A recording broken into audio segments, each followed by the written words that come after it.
About the fighting that is going on in Sudan.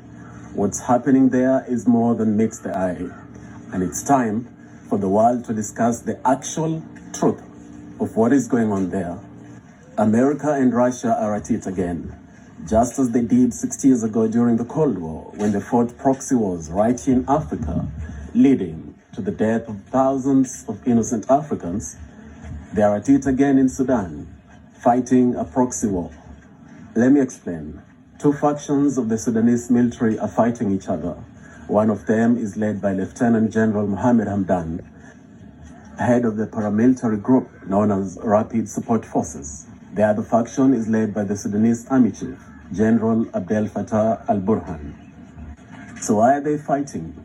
This is where Russia and USA come into the picture. You see, in the last couple of months, Russia has finalized a deal with Sudan to establish Russia's naval base in Sudan's Red Sea coast. America is not too happy with that. Actually, they're furious. America's ambassador to Sudan, John Godfrey, expressly warned Sudan not to seal that deal with Russia, but they're going ahead and doing just that.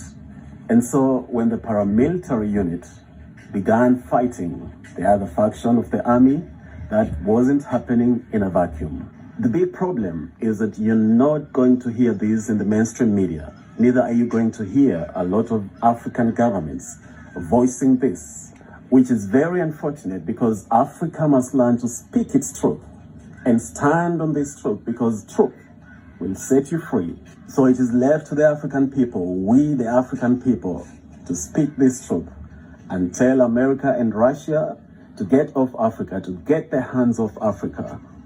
The days of the Cold War, the days of the shenanigans of the Cold War are completely over, and they cannot fight proxy wars in Africa at the expense of innocent African lives.